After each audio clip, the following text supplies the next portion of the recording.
Nombor 2. Kampung Bunian.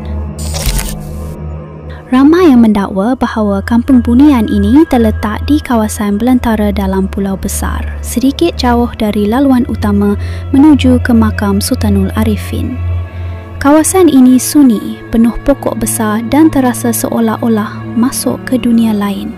Seorang lelaki yang datang ke pulau besar untuk berzikir menceritakan bahawa dia pernah ternampak kawasan seperti kampung kecil.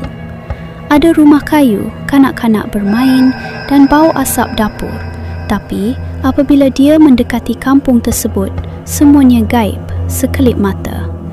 Ada juga yang mengalami situasi aneh seperti jam tangan berhenti, bateri telefon habis secara tiba-tiba atau mendapati waktu sudah jauh berubah.